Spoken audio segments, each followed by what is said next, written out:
All right, good evening, everyone. Thank you so much for joining us. We are so excited to present to you class of 2025 and parents.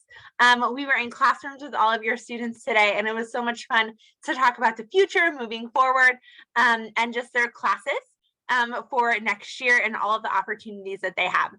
So we're going to go ahead and start this presentation for this evening for the class of 2025.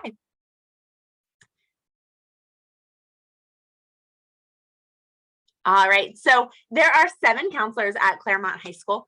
We have Mr. Troche, who has students with last names A through CHAT. Myself, Christy Bergslane or Christy Vogel, either one. CHAU to Gonzalez. Mrs. Mitchell, she has GLO to LE. Mrs. Cizik, and she has LI to ON. Mr. Anderson, he has OO to SI. And then we have Miss Hebert of SJ to Z. And then we have our wonderful support counselor, Mrs. Ceccarelli, who we couldn't do our days without. We also have a counseling secretary, Ms. Emily Stevenson, as well as our counseling technician, Ms. Talamontes. And so please visit our website. All of our emails are available on there as well. All right, so today, this is what we went over. To access our course selection resources, what you will do, I literally told the students to do this today, and this is what I did to get to our page. Google Claremont High School. Make sure it is the high school and not the Unified School District. It'll take you to this page. You will then click on counseling, and then it's the CHS counseling department. Now, please note that if you're using like an iPad or your phone, it won't necessarily have these options up at the top, like you see home, about, academics, ASBs, and clubs, but it'll typically have like 3 bars on the top right-hand side that you can access those links towards. All right, so now you are on the CHS Counseling Department website. Next, you will go to counseling links and you will click course selection. Another option that might be there as well is when you originally hit the counseling button or the link, it might also have the course selection process for 22-23 as an option there as well. All right, so here is the course selection links, and here is our course selection website. You can see over on the left-hand side is the information. Last night we had our Rising Seniors presentation. Today we have our Rising Juniors presentation with you all. And so we have the registration forms open to your students. What we went over with them today is that those registration forms are open until February 17th. We want you sitting down with your student and looking at those forms. They did submit them, but they can edit them until, again, February 17th. On the far right-hand side, you can see that we have the graduation and college requirements. This is a sheet that you can have the comparison of all of them. It also has the NCAA requirements on there as well. But just so you know, starting, I believe it is March, I want to say 7th, for the current sophomores, we're going to be meeting one-on-one with your students. And we're going to give them what is called a credit check. And through that credit check, it's going to have the graduation requirements. It's going to have the A through G requirements, or which are the minimum requirements to go to a 4-year college. It is going to have all of that on there specific to your student. So your student will know, okay, I'm on track for graduation. I'm on track for for a 4-year college. Next below that is our course description book. We highly, highly, highly encourage you and your students to be looking at the course description book. A lot of times I'll have students come into my office and say, what do you think about me taking anatomy? What do they do in anatomy? And I literally have to pull out the course description book because we have so many courses that I don't have them all memorized. And then we can look and, you know, this is what the course is about. But again, I told the students today, knowledge is power. So I highly encourage you and your students to pull up that course description book if you have specific questions about the course. Or there's also the, sorry, they're also on that course description piece. There's the prerequisites for the courses.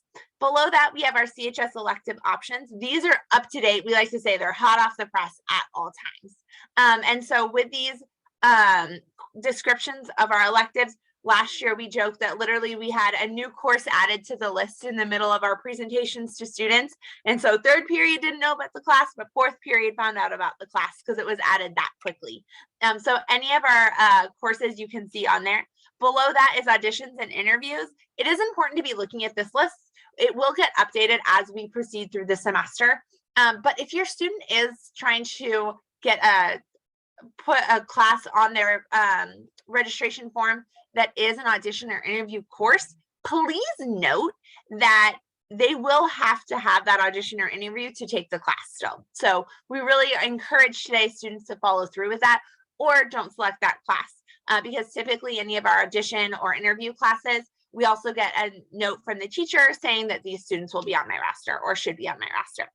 Finally, below that, we have skip one down and we have our Rising Junior course selection forms right there. And this is the form that your students all filled out today, or should have all filled out today, with their course selections for this year. You can see number 6 down there with the arrow is our CHS Counseling YouTube, which I feel like makes us sound a little bit cooler than we actually are. But there you can see all of the videos that we have made over the past couple of years even. And so this recording will be on there hopefully by the end of the week at the latest. So you can refer back to any of the information that we talk about tonight.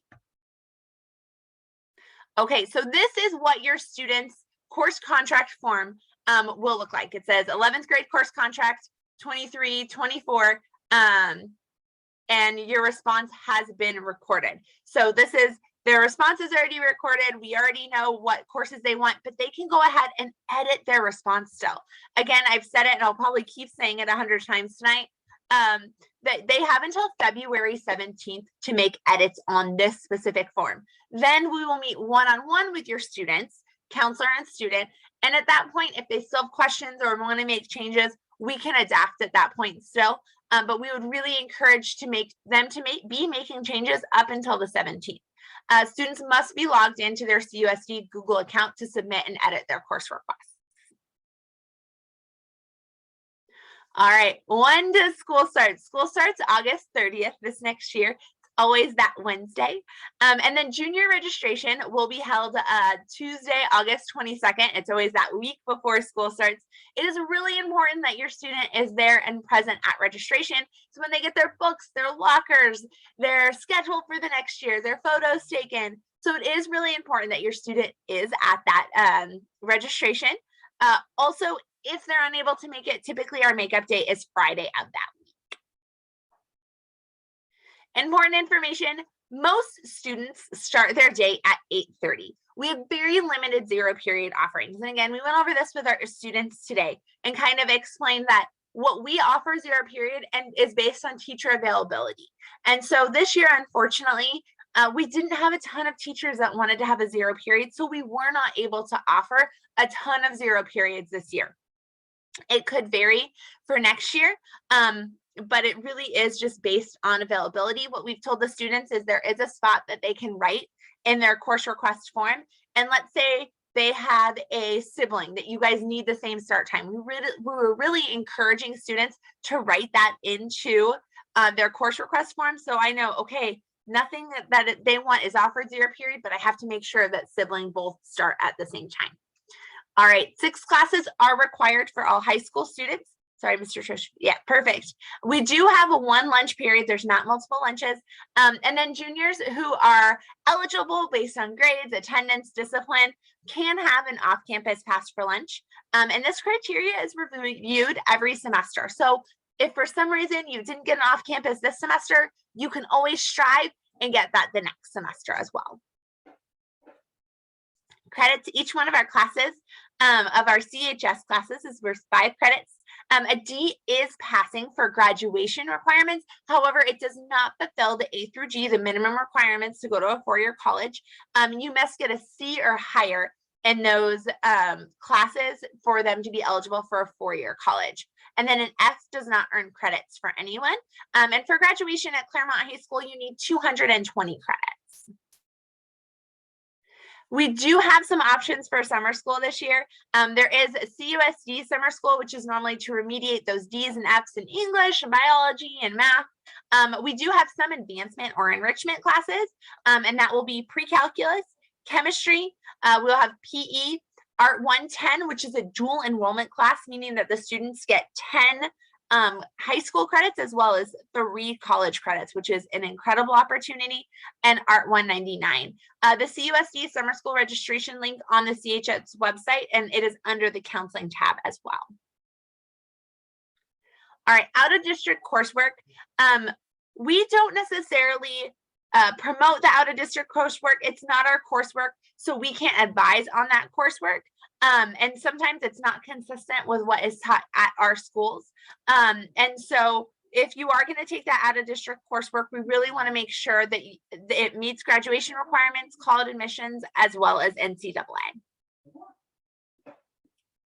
High school graduation requirements, 220 credits are required for graduation. Of those 220 credits, 30 need to be social science, 40 need to be English, 20 math, 20 science, 10 of arts, world language, or a CTE. It's one of my favorite trick questions for our students of how many years of a world language do you need for graduation? The answer is none. You need either arts, world language, or a career tech class for graduation, but you do need, it is different for four-year college. You need 20 credits of physical education as well as 5 credits of our technology education. All right, so social science, this is our A requirement for a four-year college. They need 1 year of world history, 1 year of US history, as well as 1 semester of government and 1 semester of economics for graduation. And then four-year college, it's very similar. This one's a little bit different. You don't have to have the gov and the econ for a four-year college. So that's kind of the only difference there. For English, for both graduation and a four-year college, you need 4 years of English. It's 8 semesters, and you must have a C or higher in each one of those semesters for a four-year college. And we have a number of different options of English for our students. Math, 1 year of integrated math 1 is required for graduation, plus 1 year of an additional math. This is different from the college requirements, which you can see on the right-hand side are the C requirement. It must, students must have 3 years of math, again, with that C or higher for a four-year college, and it must consist of integrated math 1, 2, and integrated math 3, and then additional math is recommended. So we always encourage a 4th year of math.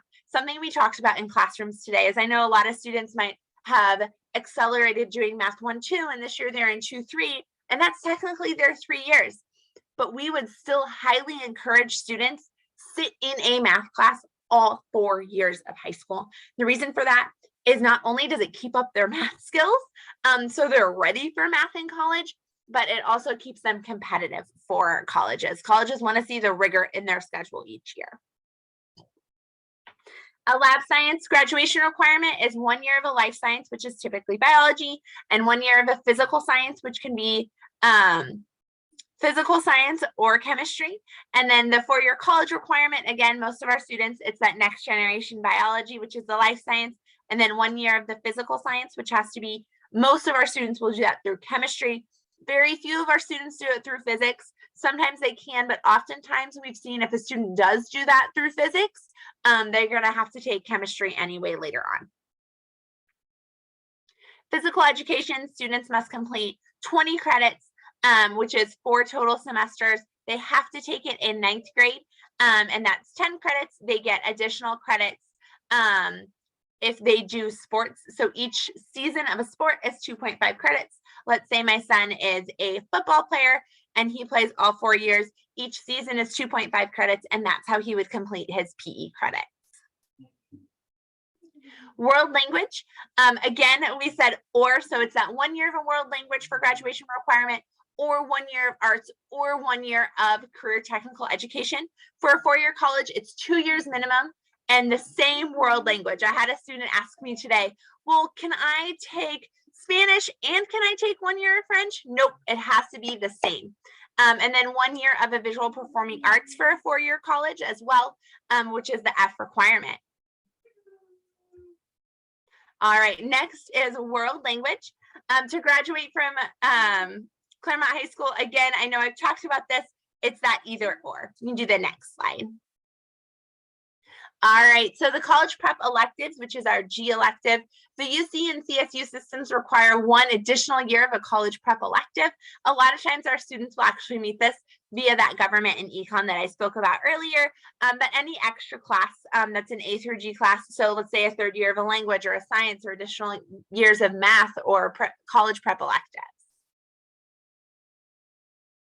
All right, juniors might have more space in their schedule this year.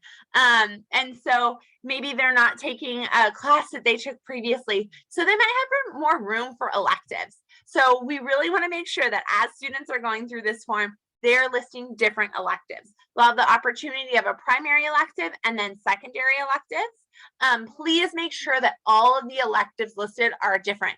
We joke that students oftentimes will choose bodybuilding with an alternate of bodybuilding with an alternate of bodybuilding. If I can't get you bodybuilding the first time, I probably can't do it the third time either. So please make sure you're looking at that elective descriptions that I talked about earlier, so you can have an idea of what electives you and your students would want them to take. I'll jump in for a second, Ms. Vogel. On electives, I do want to mention a couple unique options that your students will have as juniors. And we did talk about this in class.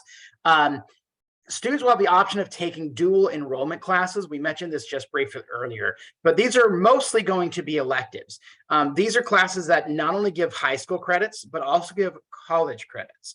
And students can actually get a jump start on transferable college units, meaning, yes, they're going to take them through Citrus College. They're all located at Claremont High School. They're all free, but they're getting credits that they can transfer to any institution that they end up going to, whether that's UCLA or Mount SAC.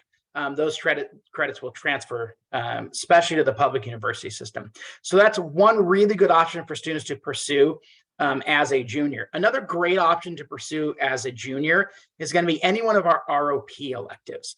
A lot of our students don't realize that if you complete 2 years of the same ROP course sequence, for example, Sports Medicine 1 and Sports Medicine 2, you've actually earned what's called a Pathway Completer designation.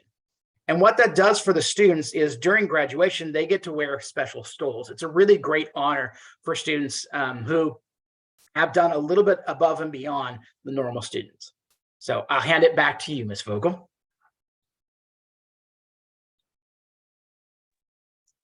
Perfect. Thank you for that, Mr. Troche.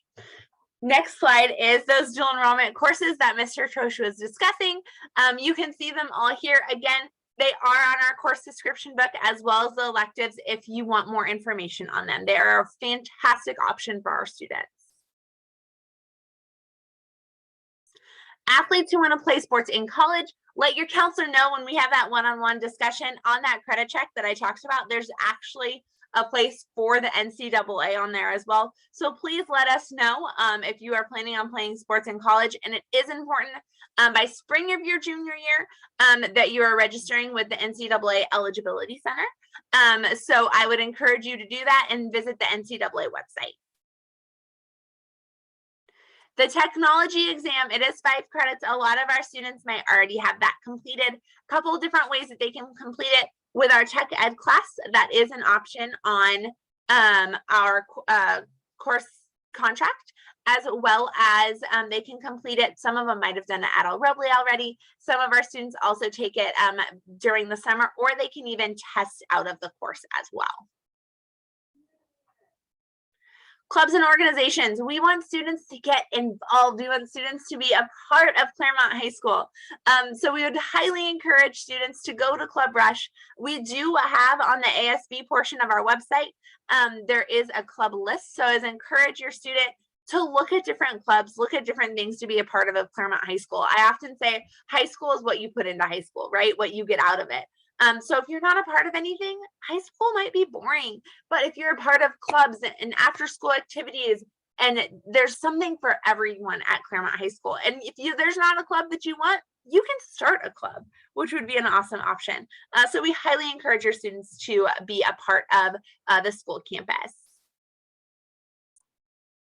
So what do I do? Life after high school, where do I start? There's College and Career Center that we have at Claremont High School. You can attend local and national college fairs, virtual college visits. We do have Career Day that is in the fall of every year at Claremont High School. Setting up an appropriate email for your college coursework or correspondence, and then always consider those ROP classes that we have. I told the students in classes today, I said, who's going on vacation some places? And somebody raised their hand and said, I'm going to Colorado. We're going to Denver. And what I told them was, okay, so Denver, you're probably not going for college visits, but there's tons of schools in Denver. While you're there, why not see what school's there and just get on that campus? Doesn't mean you have to go there. It doesn't mean that that's necessarily the school for you. If it is, that's great. But if it's not, that's great too, because you know, you can get the feel, okay, this is a mid-sized campus. This is still a little bit too big for me, or this school's still a little bit too small for me. What fit is going to be right for me? School Links. Every student at Claremont High School has their own School Links account. They do log in via their Google. I will go ahead and transfer this over to Mr. Troche, and he can talk to you a little bit about our School Links program. School Links is my baby, so I get to talk about it. So our School Links program, School Links is a college and career readiness program, and it's really designed to help students navigate the process for figuring out what they want to do after high school. We will actually take them through a few things through the homeroom program, so that students can learn how to search for careers and all this stuff. But for our rising juniors, they want to start really getting used to being in School Links, because as a senior, a lot of what we're going to be doing in terms of college applications, in terms of figuring out what our next steps are, is all going to be through School Links. So we want to get them familiar with that. And again, we're going to start guiding them through that through the homeroom program. Come on, there it goes. All right, so we want to start talking just a little bit about some of the different options that are available after Claremont High School. And we're going to start by talking about California community colleges. For a lot of students at Claremont High School, California community colleges is their #1 choice. As they look at the price of going to a four-year school, as they look at some of the options that they have, California community colleges offer a wide range of opportunities, from certificate programs that enable them to go directly into the workforce to transfer programs that can get them into more prestigious universities. In fact, if you go first to a community college, at most of the UCs, you have a significantly higher rate of transfer than you would actually get by going directly to a UC. Let's keep going. Some local community college programs that offer certificate programs are listed here. I want to highlight a few that really are growing careers. One of those is the audio recording technology. This one offered at Citrus College. This is a huge and popular program. Citrus College actually has one of the best recording studios on the West Coast. And it's something that if you're interested in that field, that's some of the best training you can possibly get. Another extremely popular program is that Firefighter Academy at Mount SAC. Many of our local municipalities will only hire students who have graduated from that program. Okay, so that's kind of our first set, that community college. Now we're going to switch gears and talk about four-year colleges and universities. And generally speaking, when we're talking about four-year colleges and universities, we have two different systems. We have the public system and the private system. The public system the public system are colleges that take the majority of their funding from public entities. So this will be in California, the Cal State system and the University of California system. And there's a lot of public systems outside of the state of California. If you're looking for a public school outside of California, and it's in the western part of the United States, we would highly recommend looking at the Western Undergraduate Exchange. That can actually save you a significant amount of money in tuition. On the other side is the private school system. And these are going to be schools that take the majority of their funding from tuition from students and families. So you're going to be looking at schools within the state of California, outside the state of California. You could be looking at religious schools. You could be looking at a lot of different opportunities within the private system. And those schools vary in size dramatically, from schools that are much smaller than Claremont High School to schools like USC, which are in the 30,000 attendee range. All right, California public universities in California The UC system and the Cal State system both require the A through G completion. We did go over that earlier very quickly, but that's something that we will work with your students to ensure that they're meeting as they're coming up, okay? The UC system accepts the top 12% of students in the state. This is a highly competitive program, and you must have a minimum of 3.0 GPA to apply. The Cal State system accepts the top third of students statewide, okay? For both these systems, you'll see that tests are not required for admissions. This is relatively new, and if you had students who graduated even 5 years ago, they were required to take the SATs or the ACTs. And this is something that is changing, not just in our public universities, but we're seeing this trend also in our private universities. All right, with private colleges, every college has its own admissions requirements. So if you look at University of La Verne and you look at MIT, those admission requirements are going to be different. However, generally speaking, if you meet the UC and Cal State entrance requirements, what we know as the A through G requirements, you've met the requirements for about 90 to 95% of United States colleges. Okay, we always recommend students go beyond the minimum. And if you have questions about a specific admissions policy, you can contact the admissions office directly, and you can also look up that information in SchoolLinks. Some additional information students need to start preparing for. Now, we know next year is only the junior year, but these are things that we want our students to start thinking about. Number one, they need to be writing essays, and they need to be getting letters of recommendation. Letters of recommendation come from their junior year teachers. So juniors, as you prepare for next year and as you start your junior year, keep in mind at the end of that year, you have to ask your teachers for letters of recommendation. Colleges are also looking for students who have specific attributes. Now, not all of these are going to apply to every student, and that's perfectly fine. But they're looking for students who have discipline, who are motivated, maybe who've overcome hardship, who are persistent, who are creative, or even have a special talent, okay? Colleges are also looking for students who go beyond the minimum requirements. We talked a lot about the minimum requirements earlier. This is something you want to push yourselves on, students. Yes, I know it may be tempting to take a little bit of a relaxing junior year and senior year. Believe me, when you start those college applications, the rigor of your junior and your senior year are extremely important, okay? In addition, colleges are going to want to see some volunteer work from you, and some extracurricular involvement. If you haven't looked at volunteering yet, junior year is a great year to start, and we would highly recommend, even over the summer, getting some hours from volunteering in. We've listed some volunteer opportunities here, and all of these take our Claremont High School students and have been really good partners for all of our students for quite a long time. Okay, important here, there is a college for everyone. With over 2,500 colleges in the United States, there is a wide variety and diversity within those colleges. We often in Claremont think about our top schools, the ones that are highly competitive, the Stanfords, the Yales, USC, UCLA, UC Berkeley.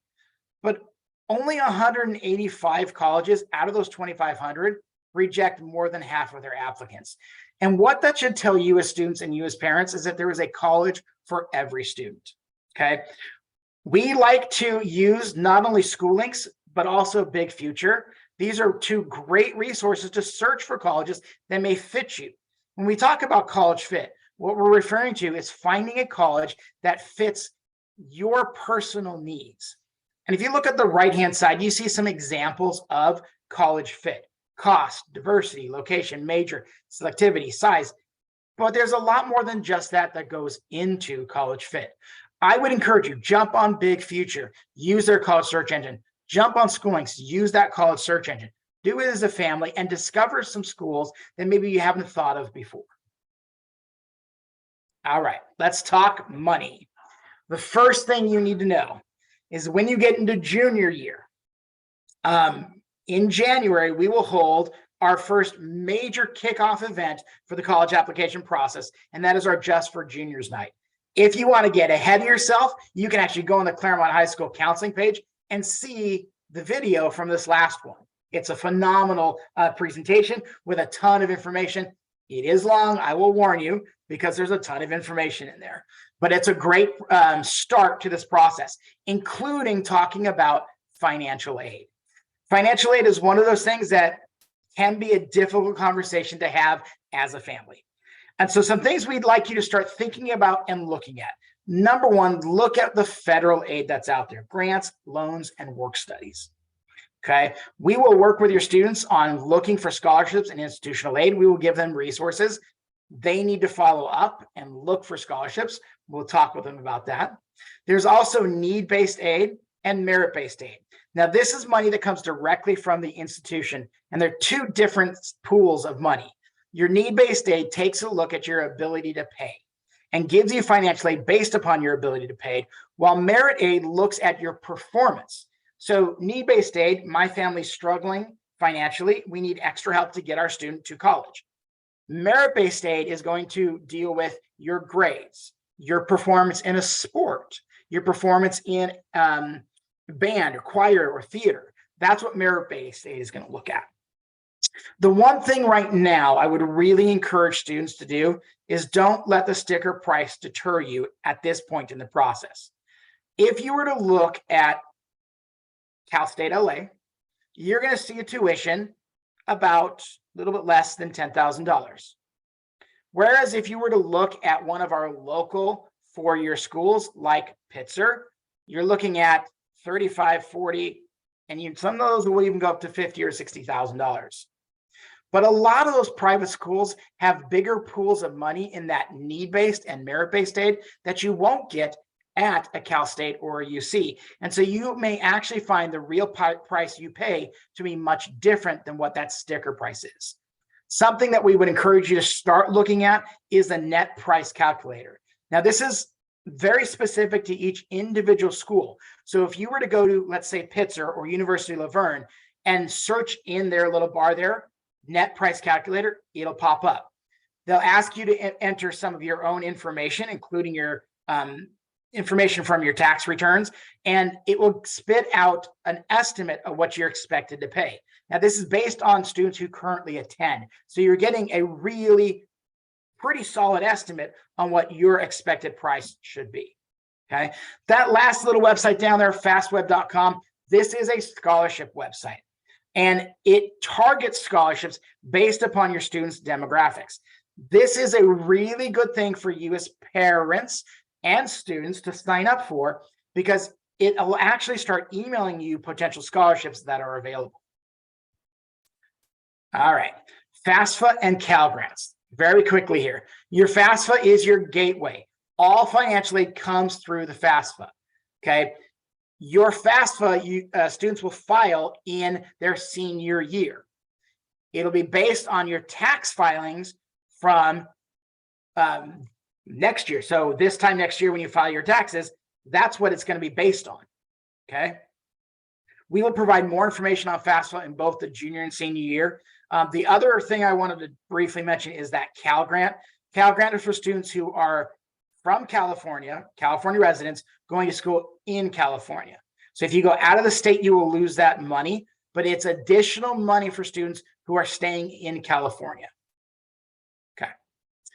Let's talk about the PSAT. SATs are being minimized in college admissions, and that is true of both public and private schools. However, we still highly recommend students take the PSAT. And that's for a couple of reasons. The number one reason is that is the qualifying test for the National Merit Scholarship. If you don't take the PSAT, you're not going to be able to qualify for that. And that's a pretty significant amount of money. Okay. Here's the other reason to take the PSAT and even the SAT down the road, is there may be scholarships beyond the National Merit Scholarship that will require a test score, and you want to make sure that you're eligible for all those.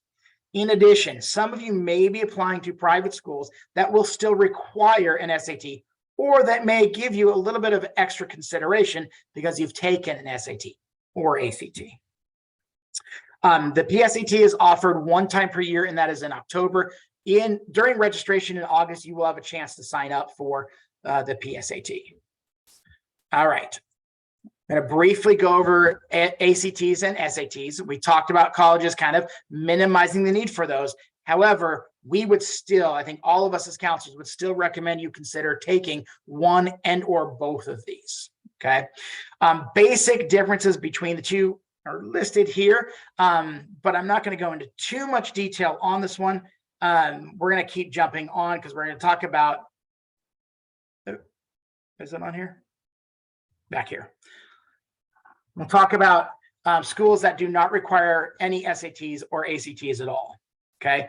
Fairtest.org is a listing of schools, and this is growing quite rapidly right now, which do not require or even use the SAT or ACT. So if you are looking at schools and you're wondering, hey, which schools do and which schools don't, you're looking at fairtest.org. I believe within the next year of this admission cycle, we will start seeing more schools that don't require than do require. We're almost there now. All right. When should you be taking that SAT or ACT, if you even need to? This should be done in the spring of your 11th grade year, of your junior year, okay? Your scores, if you start testing in the spring of your junior year, you'll receive those scores back quickly enough where if you want to retake to get a better score, you'll have time over the summer to study. As a counseling department, we all recommend khanacademy.org. I know you as students are familiar with Khan Academy. I know a lot of you use it to study for math, to study for those science classes. The Khan Academy is actually the best test preparation that you can get right now, and it's 100% free. So we would highly recommend, if you feel like you need to study for the SAT, use Khan Academy. We think that's right now the best option. Let's go on here. All right. AP and IB. And we're going to park on this one for just a little bit. So your International Baccalaureate and Advanced Placement courses. These are similar and then quite different. So there's similarities between the two. Both AP and IB are highly rigorous courses that require a lot of analytical skills. Both of them have weighted GPAs. Many colleges grant you credit for passing scores on the IB and AP exams. The level at which they grant and what scores you need varies from school to school, okay? Both AP and IB tests are held in May, and both of these courses are considered highly rigorous and challenging and usually considered to be college level courses.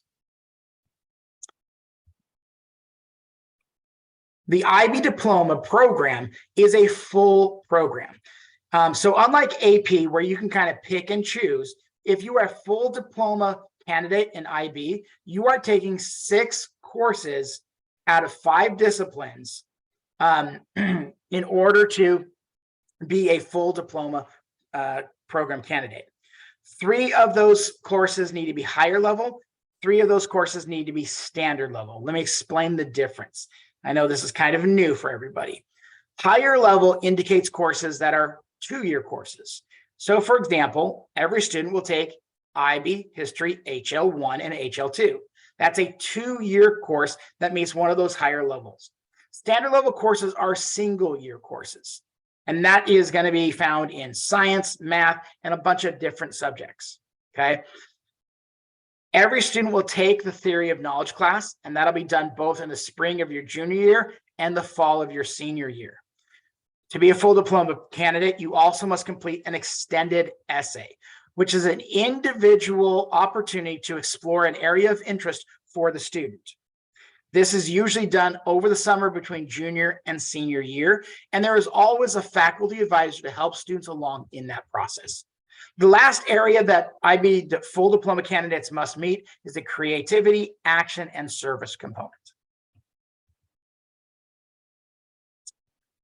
Some important things about the IB diploma. Number 1, you do not have to take the highest level in all 6 classes, okay?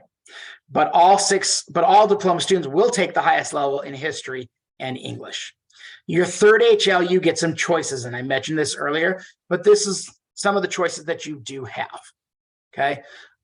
In your 3 SL classes, one of those will have to be a world language, but you also have some additional options up there. Now, A lot of students think if I take full IB, I'm going to lose out on ASB. I'm going to lose out on yearbook. I'm going to lose out on musical theater. And that is not always true. Sometimes you may lose out on a semester. Sometimes we may not be able to work out in your schedule, but we actually really try hard to keep our students who are in ASB, who are in theater, who are in yearbook, who are in band, who are in choir, in those programs, even when they're in the IB diploma program. Okay. Some information about assessments. I mentioned this earlier. Students who take AP and IB and take the assessments are going to be able to qualify potentially for college credit. There are some pretty significant differences here in the way students are assessed.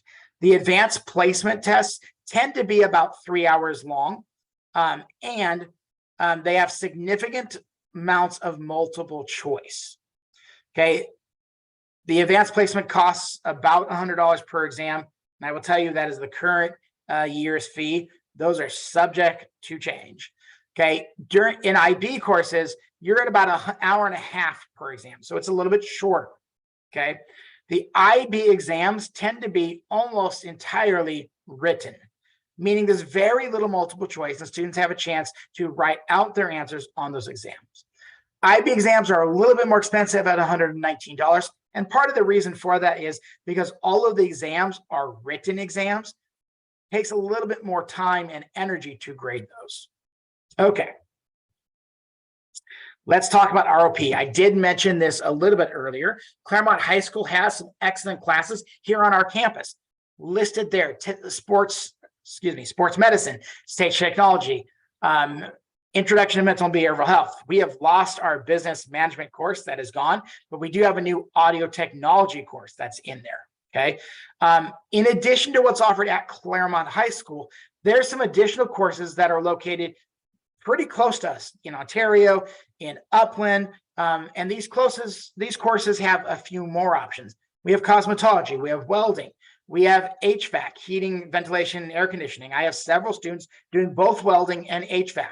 And all of these courses, especially welding and HVAC, are going to prepare students to actually have a job in that field when they graduate and make a pretty decent living. Okay.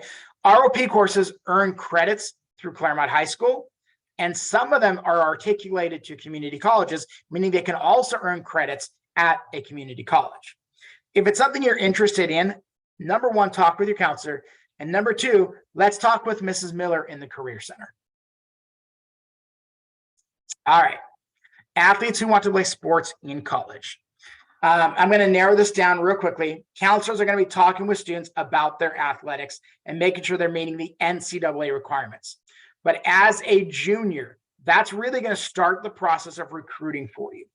And that's going to be the time when you're going to need to complete the NCAA Eligibility Center forms. We will work you through this and help you in this process if you're an athlete. By the way, if you're an athlete, and make sure your counselor knows that. And if for some reason, usually we catch it, but if for some reason we don't catch it, when we're talking with you one-on-one, make sure you tell us that you're an athlete. All right, let's keep going. We did talk about eligibility earlier, and again, this is something we help students in.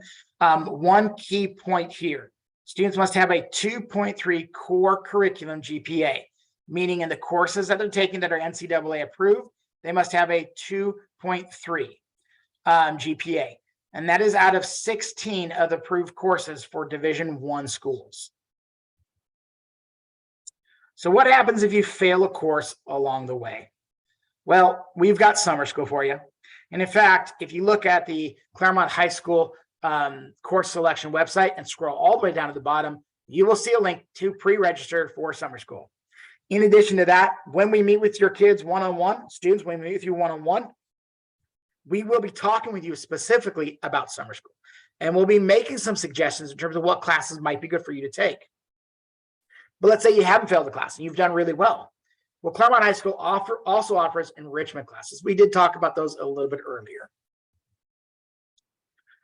But what if you're really failing classes? Well, then we're going to have a conversation with your student about some of the alternative education's options that are available. I'm not going to go into too much detail about this, but there's some examples. San Antonio, the California High School Proficiency Exam. These are things that your counselor has as options to help your student make it to that graduation and getting a diploma. Excuse me, starting to lose my voice. I think we actually went over this slide. I think we got a repeat. So I think I'm going to jump on. And we did this one. Okay. A lot of electronic course request forms. We're almost to the end here, folks. Thanks for being patient with me. All of our electronic course request forms are live right now. So students have already gone in, and most of them have already submitted those. Keep in mind, they can change those 1 time, 2 times, 3 times, 500 times before February 17th. Once February 17th hits and it's 11:59 p.m., that form closes and students can no longer change it. Here is the reason why. At that point, we as a department have to take all that information and upload it into our student system. And that takes a pretty significant amount of time to do. And so we can't have it change, because if it changes after that time, it won't be reflected in our actual system. This also gives time for us as counselors to prepare to help the students when we meet with them one-on-one. Counselors are always available at lunch to answer questions. So students, if you're like, I don't know what to do, and you want to ask us a question about what you should sign up for before February 17th, make sure you come in during lunch and ask us those questions. Another thing I want to add, and I don't think we said it tonight, but we did mention it in our classes today. If you have a question about a specific class in a specific subject, I would really encourage you as students to talk with your teachers about that. Think about this for a second. You have a math teacher who knows your skills, has been with you for an entire semester, and knows what your strengths and weaknesses are. That's probably the best person to suggest a math class for you for next year. And so take some time to talk with those teachers. Jump in during a passing period, during lunchtime when they're free, maybe after school, and ask them, hey, what might be the best class for me? All right. We talked about this earlier. We do have meetings individually with counselors. These are the dates by history teacher. So for example, if you have Mr. Martinez as your world history teacher, then on March 8th, you are going to be coming to the library to meet with us, your counselors, to talk about your credits, where you are towards college, and making sure your classes are the correct picks.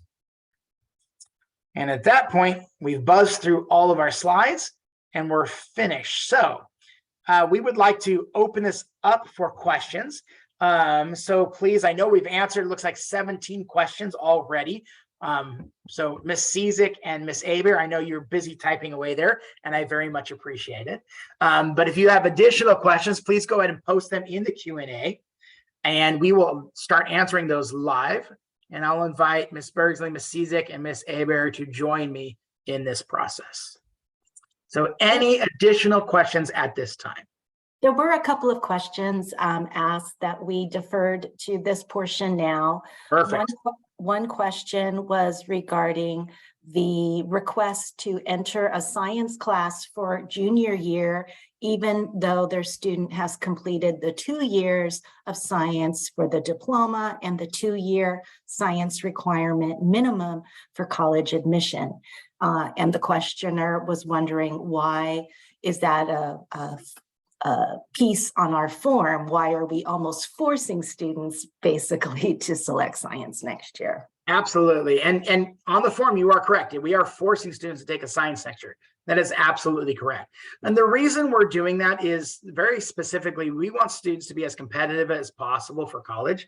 And so we do want students to take that 3rd year because colleges want to see that 3rd year. However, that's part of the reason we're meeting with one-on-one with students. And if they are done with science, we will actually change that in their course contract. Ms. Bergsley and I were talking about this earlier, and when we went to present to students today, we did mention to, I think many of us mentioned, maybe not all of us, if that's the student situation, they don't want to take a science because they've already taken 2 years, put that in the notes. At the very end question, the last question students are asked is there any additional information you'd like to add? I would encourage you, if that's your situation, I would encourage you to add that information there for us, okay? Question, and Ms. Aber, I'm hoping you can help me with this one. What is the advantage of being in the IB program? Well, I'm happy to answer.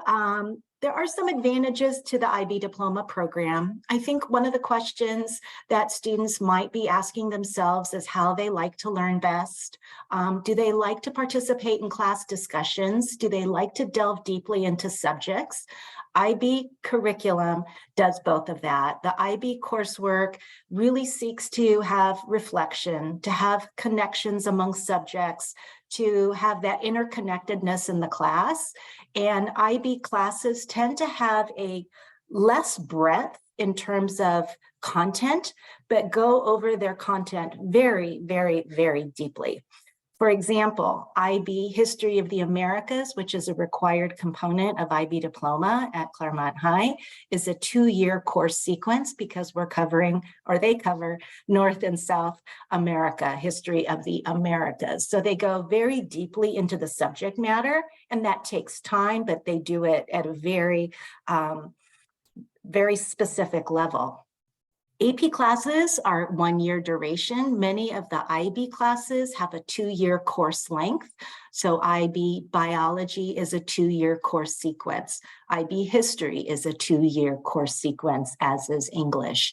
And students who take the IB exam for English HL and history HL will take that in senior year after 2 years of study.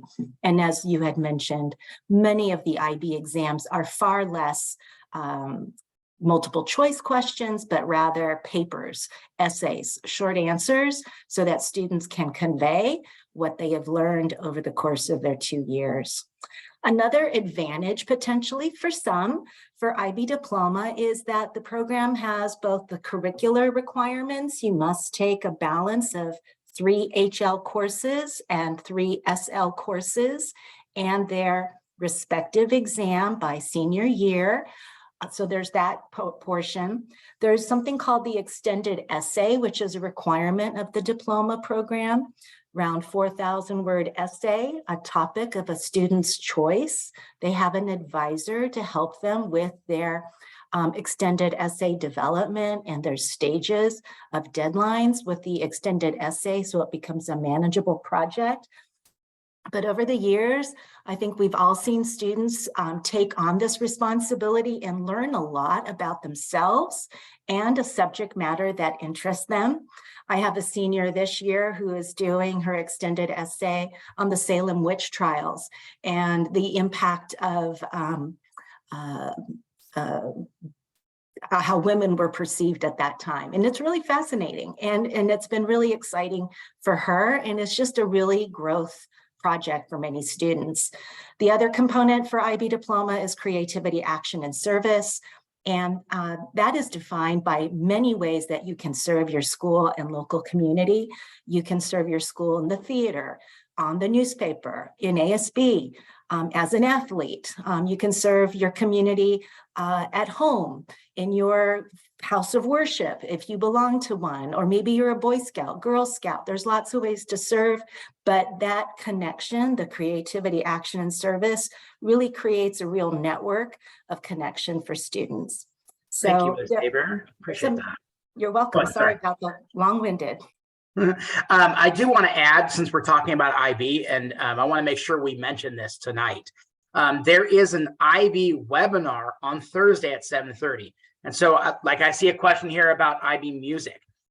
Some of these questions I think would be best to be answered in that webinar because there's a lot more specific information. We shared very generalized information, but on Thursday, you're going to get a lot more specific information to IB. So I would encourage you, if you're interested in IB at all, go to that webinar. You're going to find out a lot more information, okay? Regarding that question about IB music, I actually don't know the answer to that. Can a student take IB music if they're taking music outside of school? Typically, it's taken in concurrence with one of our choir or band courses. So if you're students taking it outside, I don't know. That would be an excellent question that we need to forward on to Mrs. Sieg. IB music is a relatively new class for us. So there's some questions that I don't know. I don't know if Ms. Aber knows by any chance. My understanding is that you do have to be enrolled in a CHS instrumental or choral music class to be enrolled in IB Music. It can't be a standalone class for off-campus music lessons. Okay. Another question I do want to answer live, because I think this is one that might apply to many people. Can a student have enough room to take both AP and IB? Yes. Not typically full diploma program, but students can take individual IB classes in a similar way to taking individual AP classes. So for example, you can take IB English HL1 and AP US History. That is an option for students. They can take individual IB classes without taking the full diploma. So yes, you could be in an IB class and also in an AP class. Okay. Do students need six IB classes per year? My child still needs to take chem and econ, so how can she do that to complete the IB diploma program? It is possible by taking chemistry this summer, if that was important, to do IB diploma, but students do have the option to take a combination of college prep, AP and IB classes. The IB diploma is not the only option out there. It's about an option that roughly 10% of students choose for their junior year and senior year. Econ is always done in senior year, and there's ample opportunity to do that in senior year, IB diploma or not IB diploma. There was an earlier question about science, asking about physics. The grad requirement and the college admission requirement are equal in that it's a year of life science and a year of physical science, such as chemistry, physical science, or physics. Students who are thinking about careers or majors in science would be really advised to take a physics class in high school. It's the third branch of science. It really completes your science education. And we are really fortunate at CHS to offer general physics, AP Physics 1, AP Physics C, as well as IB Physics SL. All of the physics classes have different prerequisites for math. The most demanding math for physics class would be AP Physics C, that has the highest math prerequisite. Okay. We have a question about accommodations and examinations. So any accommodations, yes, there is the opportunity to request accommodations on those examinations. That is something you want to talk with your case carrier if it's an IEP, or if it's a student with a 504, Mrs. Ceccarelli. So yes, that is an opportunity, but there is a process that we have to go through before we get accommodations for students. One person also asked, sorry to interrupt, there was a question about taking classes over the summer through an outside provider. That's the next one I was going to go to. Perfect. All right, so the outside provider piece is difficult. First of all, outside providers may or may not be accredited. They may not offer similar courses to what we offer. If they are accredited, yes, their transcripts, or rather their credits, could carry through the high school transcript for credit. However, the biggest problem that we see as counselors is that when parents and students make the trouble to take an outside summer class, free or for a hefty fee sometimes with private providers, oftentimes the summer class taken, even though the grade is good, A's and B's, does not prepare them for the next level class here at the high school. That's especially true in world language and mathematics. So I personally advise students to really think twice and 3 times, 4 times before taking an outside class that continues instruction back at CHS. Okay, a couple more questions here about credits and IB classes. I'm going to expand this slightly to talk about those college credits. So, because I think that's what it's asking. So with college credits for IB classes and AP classes, those credits are given based upon the examination score. So at the end, when you take that AP or IB exam, if you score highly enough, colleges can grant credits. The amount of credits is dependent on the college or university that is granting them. Offhand, I couldn't tell you what each individual school is granting for each individual test. That's not something we have access to as counselors. Okay. In terms of Citrus College courses, if it's a dual enrollment course, every course at Claremont High School that's dual enrollment is going to be 3 units at Citrus College that are transferable. That we do know because they are actual college courses. Okay. Where can I find my kids' ranking? That can be found on Student or Parent Connect under students' academic history. That will also be on a transcript. Anytime we print a transcript, you can find it there as well.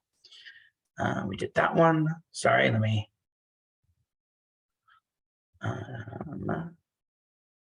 See here. Is there a dedicated computer science teacher? So the answer is actually yes. So we just hired this year someone who has an expertise in computer science, which is phenomenal because sometimes that's hard to find from somebody who wants to be a teacher. And so we do have somebody who is going to be championing our computer science again, which is phenomenal. They do teach math as well. So it's not going to be just computer science that they're teaching. But yes, we do have somebody who is championing that particular subject. Okay. See, Ms. Aber is answering one there. Can our students take summer courses to get ahead as an upcoming junior or freshman? So as an upcoming junior, you actually have more options. And so the answer to that is yes. If you are a rising junior, there are several classes you can take.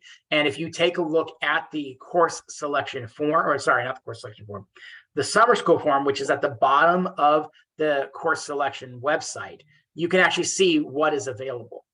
As freshmen, incoming freshmen, there are a few options.